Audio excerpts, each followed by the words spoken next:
Welcome back, lovelies. Today I'll explain a very simple, beautiful poem named Meadow Surprises, written by Louis Brandt Phillips. It's a very simple, light-hearted poem which you can easily understand if you are a lover of nature. If you love to spend time in the nature rather than spending time with the gadgets, obviously I'm sure that you will 100% love this poem. So let's start this poem. Meadow surprises. Meadows have surprises. You can find them if you look. Walk softly through the velvet grass and listen by the brook. In this poem, the writer is actually showing the surprises that is been hidden in a meadow, that is normally hidden in a nature, and especially the part is focusing on meadows. And the part is saying that in a meadow we can see a number of surprises. Many surprises are awaiting for us, and you can find them only if you look. Means you have to look very keenly, very sharply. You have to just open your eyes and ears.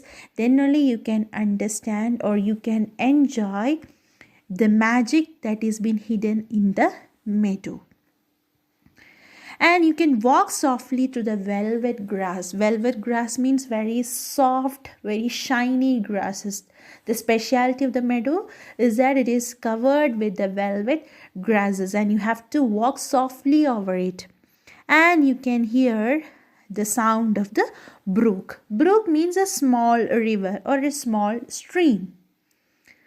So these are the two things you can see in a meadow. You can feel the beauty of velvet grass and you can hear the sound made by the brook, the lapping sound of the water made by the brook.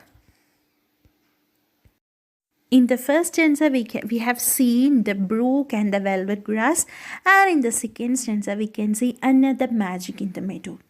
And the magic is the presence of butterfly.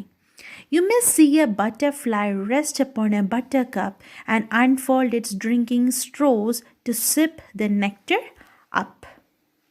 So here you can see the butterflies and they are just resting upon the buttercup. Buttercup means that is a flower. See the flower given in this image, that is a flower named buttercup. And the butterflies are just resting upon the buttercup. They are just sitting over the buttercup and they are just enjoying the nectar of the buttercup. Nectar means a sweet fluid produced by the flowers. And these nectars are taken by the honeybees, and this nectar will be converted into honey through these chemical processes. So what are these butterflies doing over there? They are just resting upon the buttercup and they are just sucking, they are just sipping the nectar with the help of its straws. The straws means the honeybees, the butterflies are having the antennas. And with that antennas, they are just sipping up the nectar from the buttercup. In the second stanza, we have seen the presence of beautiful butterflies. In the third stanza, we can see an animal, and that is a rabbit. You may scare a rabbit who is sitting very still, though at first you may not see him. When he hops, you will. So now we can see what will happen to a rabbit if we are walking through the meadow. If you are walking over the meadow, the rabbits may get scared. Scared means they will get afraid. They will be frightened. And what is the specialty of these rabbits? These rabbits are sitting, they are still. They are sitting. Most probably the rabbits are very innocent and pure and they are not indulged in any great physical activity. So they used to prefer to sit still under the grass or under the bush. So they were sitting still, and when they heard our footsteps, when we human beings are walking over the meadows, hearing our footsteps, the rabbits are getting scared, they are getting afraid, they are getting frightened. And what he will do? Though at first you may not see him, when he hops, you will. So when we are entering the meadow, all of a sudden we may not be seeing the rabbit. But later on, after hearing our footsteps, the rabbit will hop. Hop means the jump, because he will get scared and he will be jumping, and seeing him jumping or hearing the voice, we will also see the rabbit. And here in the fourth stanza, we can see a very beautiful flower that is always close to my childhood memories, and that is the flower dandelion. So here we can see a dandelion whose fussy head was golden days ago has turned to airy parachutes that flutter when you blow. So you may have seen the flower, the dandelion. Dandelion are, when they are blooming, they are golden in color, and after some days what will happen to it? It will become dry and these petals will turn into airy parachutes. So now after some days, a dandelion is having fussy head. Fussy head means very soft structured, very soft texture. And after becoming fussy, when the air is blowing over it, or when we are blowing over it, what will happen? These petals will flutter into the air. When we are blowing, when we are exhaling with the force over it, these petals of dandelion will flutter. Flutter means it will move like the wings of a bird in the air, and it looks like an airy parachute. The dandelion, the petals of dandelion now looks like an airy parachute. So till now we have seen the beauty of meadow. It is gifted with velvet grasses. It is gifted with the brook, and the butterflies are living over it, the rabbits, and the dandelion is creating the majestic environment to the meadows.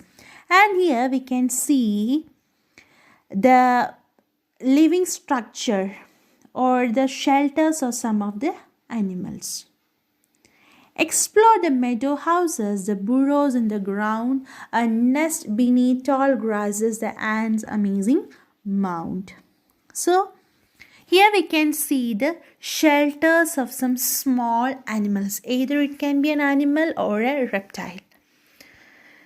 Here we can see the meadow houses that are made in the ground of the meadows, and they are actually the burrows. Only the small animals or the reptiles are living over it, and they are just beneath the tall grasses. These animals or the reptiles have made their burrows under this tall grasses. And there, when you're just searching over there, you can see the amazing mound of ant. Mound means a small heap of sand. When you're giving or searching information regarding the shelter of ants, you can see they are living in a mound. Mound means they will make a heap of sand by themselves and they will be living over it. So when you're searching in a meadow, you can see the meadow houses. It can be a burrow or it can be a mound. The last stanza, the poet is going to sum up the poem. What all things we have to do when you're going to the meadows. Oh, meadows have surprises. So the poet has already used this line. Meadows have surprises in the first stanza. In the first line, the author has used this. And again in the last paragraph or the last stanza, the poet is again using the same line just to give emphasis to his previous statement. And many things to tell, you may discover these yourself if you look and listen well. So this is specialty. There are many things to tell about meadows, and everything cannot be explained to you. What you have to do, you have to discover by yourself. You have to discover means you have to find out by yourself. And for that, what you have to do, you have to look and listen well. You have to open up your eyes. You have to have a sharp eyes and a very keen ears just to discover the beauty, the hidden beauty of the meadows. So I hope you understood this poem completely and read this poem thoroughly, and we will meet soon with the next lesson. Thank you.